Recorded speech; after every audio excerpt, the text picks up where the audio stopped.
Hi guys, this is Rahmat and welcome to Best Gaming Settings. Hope you'll enjoy this video. For more updates, make sure to subscribe and hit the bell icon. Let's begin our discussion. Today we'll discuss about Spellbreak Gauntlet Combos Guide. All combat in Spellbreak is done through the Gauntlet. These are gloves that gives you the power of a certain element. Where these types of combat really get interesting is the Gauntlet combos. Since you are able to use two different Gauntlet at once, you can combine their effect to create more powerful and more impressive attack. To really master Spellbreak combat, you need to learn those combos and pick your Gauntlet based on their potential for this. While you can use Gauntlet combos with your own attack, you can also use them with the attacks of the others. Friendly fire is on in Spellbreak that is pretty dangerous. If you are not careful, you easily hunt your teammates. This can also help you with combos. If your teammate is coordinated with their choice of Gauntlet, you can access every Gauntlet combo and do much more damage than you could do with two attacks. Think of it like coordinating in other battle royals with each player choosing different weapons. This guide will run you through the main interaction of each Gauntlet and how to best utilize them to win in Spellbreak. Let's talk about Toxic Gauntlet combos. The Toxic attack is one of the best Gauntlet combos you can get. The Toxic Gauntlet attack are relatively simple to get the hang of by themselves. Its main appeal is its combo potential. Toxic and Fire. The primary toxic attack is throw a number of poisonous puddles on the ground. If you throw a primary fire attack into the puddle, you remain toxic to the other player but are now covered in fire. This increases their damage and with the fire while keeping the ground damage of poison. This increases the damage and with the fire while keeping the gradual damage of poison. It makes the AoE for the puddle bigger, boosting both attacks. The secondary fire attack of making a wall of fire can also be combined with poison. Firing poison at this line will make a toxic wall as well as a fire. This lets you keep enemies away and do gradual damage. Toxic and Lightning. Hitting a poison puddle with lightning attack will electrify the puddle. It will expand the area of effect since the lightning tends to conduct. Hitting a poison cloud with lightning attack makes it a storm of electricity of poison. This can freeze enemies for a short period and do some major damage. Toxic and Ice. The trails of ice that is left after a primary ice attack can be hit with poison to make it into a poisonous path. This does get rid of the speed boost on the ice, but it can be freeze back over if you need a quick escape. Poison puddle on the ground can be frozen with frost to make them into big model of ice. This move is pretty good at looking over players in an area. It may take some time to master, but it can be one of the most effective Gauntlet combos. Now let's talk about combo with Wind Gauntlet. The Wind Gauntlet are also usable for Gauntlet combos.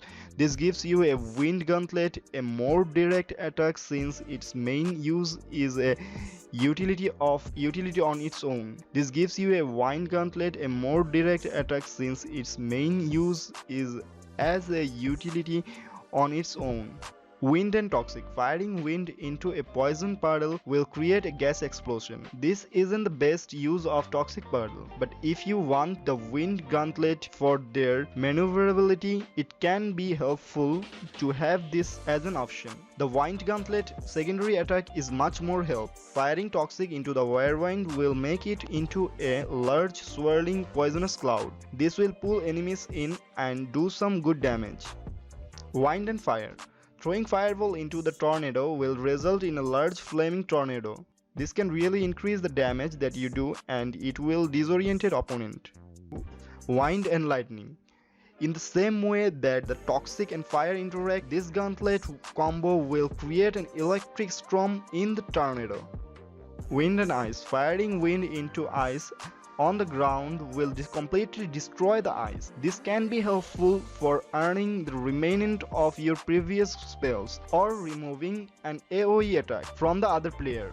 The tornado works in much the same way and has the ability to destroy the large chunk of ice. This is a really helpful counter for ice block, limiting your option in a fight. Now let's discuss Fire, Ice and Stone Gauntlet combo. Ice and fire. It might seem like those gauntlets would cancel each other out, but they actually have some cool interaction. Shooting a fireball at a patch of ice will melt it and create a cloud of steam. This steam is so hot that it will burn players quite badly. It's a good trap to set. Poison, ice and fire. These three elements can be mixed with a team gauntlet combo. You need to lay down ice, then shoot poison into it for this interaction. Then putting fire into the poison, ice block will make a chain reaction of cloud of poison ice and fire that will severely damage other player. Fire and stone. This interact in some cool way, making for some great gauntlet. This interact in some cool way. Pushing a fissure smash attack through a wall of fire will result in the fissure turning into a wall of fire. If you combo this attack just right, you can set up unpassable wall around yourselves almost indefinitely through chaining those attacks. When throwing the boulder for the stone attack, if you get your timing just right, you can hit it with a fireball and turn it into a giant fireball coming from the sky. Pretty effective once you get the hang of hitting the bundler in the air. Stone and ice. The stone fissure attack can break through ice on the ground. To remove it, however, the stone fissure attack can break through ice on the ground. To remove it, however, there is also a helpful combo for attacking. If you can hit the bundler with ice, it becomes an ice bundler. It becomes an ice bundler that turns into a giant cube on impact, freezing anything you hit. These are the main interaction between gauntlet. Once you have learned them, you are ready to start experimenting with more advanced tips and tricks to win more games in Spellbreak. Hope you enjoyed this video. For more updates, please like, share, comment and subscribe to our channel. If we missed something, please let us know by comment, and thanks for watching.